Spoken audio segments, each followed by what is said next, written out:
Hey Astro Kids, and welcome back. And in today's video, we'll be talking about the horoscope for the month of April 2023. Let's go ahead and jump right into this.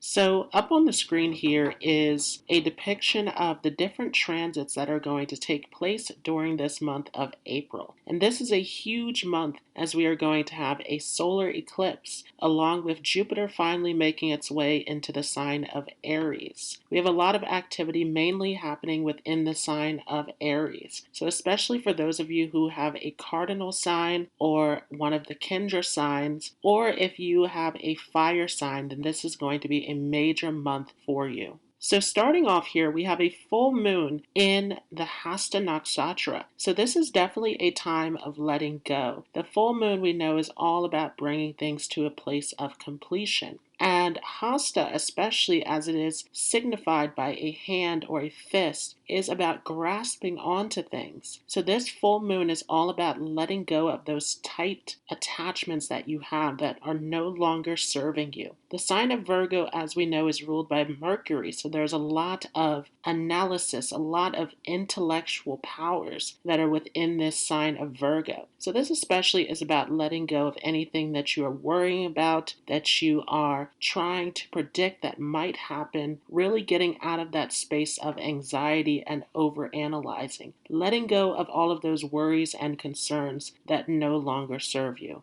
Following this, Venus will enter into its own sign of Taurus on the same day here on the 6th of April. So Venus feels very comfortable in the sign of Taurus. However, when Venus comes into Taurus, it will be hemmed by the Sun and Mars. So this is a bit of a difficult position for Venus to be, as the Sun is definitely an enemy of Venus and Mars is a malefic. So it is in a position where it is being hemmed or restricted by two malefics. So this is a little bit of a difficult period for relationships. You want to be very careful about how you are approaching relationships, not allowing anger or ego to get into the way of your connections. It's very important at this time. This can definitely be a time where you feel like you are stuck in a situation that you can't resolve. As this continues, though, this gets better. Venus being here in its own sign of Taurus, once again, is an excellent position. So as Venus comes out of this hemming by the Sun and Mars, this is definitely going to make relationships very peaceful, very well grounded. You can have a great deal of conversation and communication to work out any sort of conflicts. This is also an excellent time for family, as the sign of Taurus is connected to our early childhood and our sense of family and community. For some of you, Venus can also help you in the area of wealth and business, as Taurus is a very entrepreneurial sign. And Venus, of course, is all about the luxuries of life.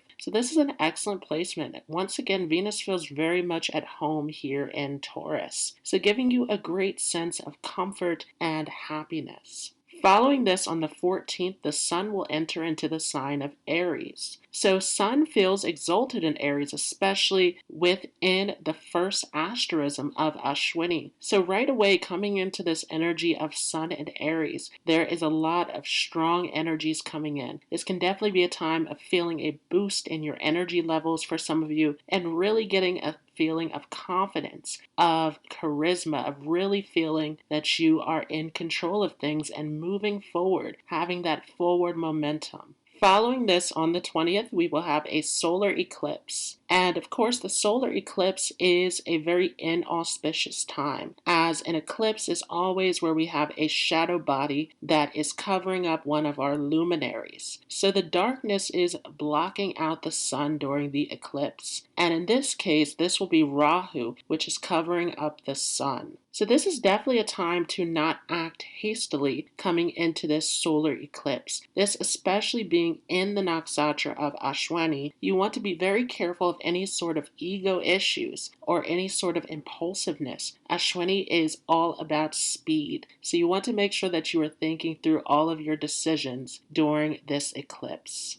Following this, on the 21st, we will have Mercury entering into the sign of Aries retrograde. So this will actually station in the nakshatra of Bharani. So as Mercury comes retrograde here, this is always, of course, a time of review, of going over everything, making sure that you're not missing out on any of the details. But as Mercury is here in Aries, this is creating a bit of a conflict here, as Mars is not happy with Mercury, and Mercury has come into the house of Mars. So this is definitely a time to not be impulsive about your decision making. There's all of this passion and intensity that is here in Aries, where you can make quick decisions and jump ahead without thinking it through. And Bharani, where this retrograde will take place, of course, is known as the star of restraint. So there is a need for self-restraint coming into this Mercury retrograde. Once again, not making hasty decisions, but finding a sense of patience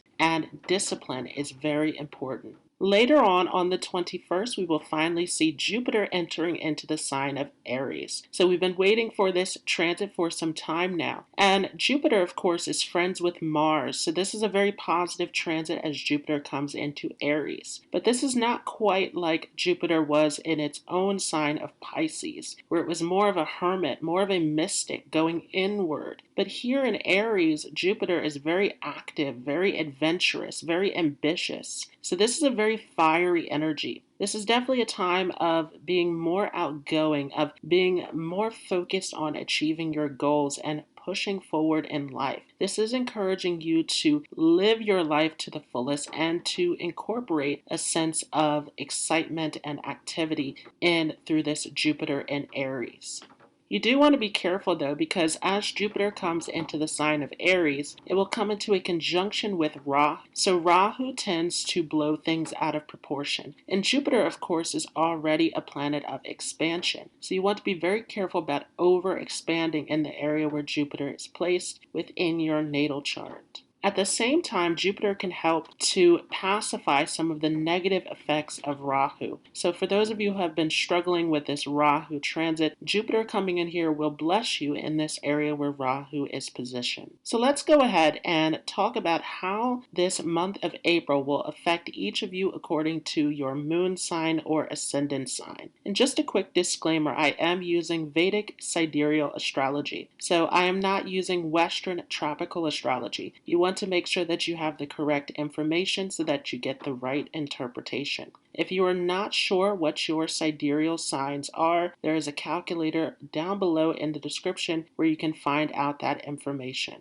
For those of you with a Cancer moon or Cancer ascendant, we will start off this month with a full moon in Virgo. So here in your third house, this definitely is a time of finalizing some skills and talents that you've been developing and really putting them into practice. So definitely you can see for some of you, you are wrapping up some lessons, wrapping up some skills. This is definitely a time where if you have been procrastinating to really come to a major decision about what you want to do. For some of you, some old situations around the past, coming up with siblings as well. This moon, of course, is the ruler of your chart. So this is definitely a time of some major letting go and bringing things to a space of completion. Following this, Venus will enter into your 11th house. So really popular time for many of you as this is opening up some doorways. Venus is a little bit of a tricky planet for your chart, but as it comes into this 11th house, this can bring you a great sense of happiness and connection through your social circle. Some of you also thinking long-term about your home situation as well, as Libra is there ruling over your 4th house. So some of you really thinking about what is the future of your living situation, what are some changes that you want to make moving forward during this month of April.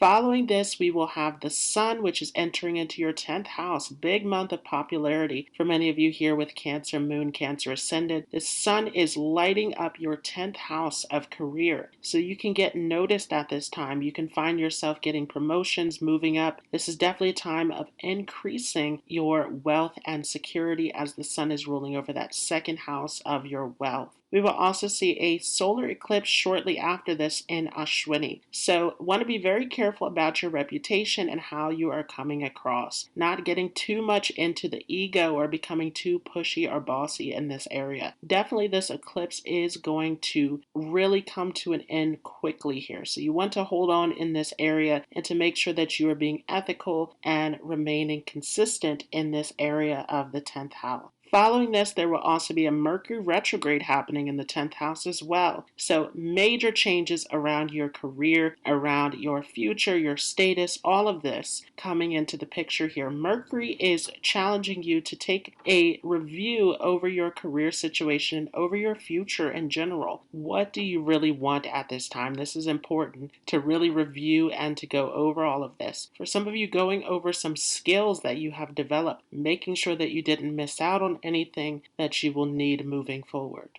Jupiter will also come into this 10th house. So many of you receiving blessings once again around your wealth and work situation. Jupiter coming into the 10th house, you may be looked up to by others. Others may need you at this time, so you are being called on for your guidance and support. And of course, Jupiter is a very positive planet for your chart as it rules over your 9th house of wisdom and teaching. So really bringing in your knowledge and wisdom in to support and guide others is very important during this transit. And this can open up some new doorways and opportunities of wealth creation as it is aspecting over to your 2nd and 4th house from this 10th house position. Jupiter here, though, can demand a great deal of work and effort from you. So making sure that you are really remaining ethical and consistent in this area is very important. But Jupiter bringing in some very significant blessings for you during this transit of Jupiter and Aries.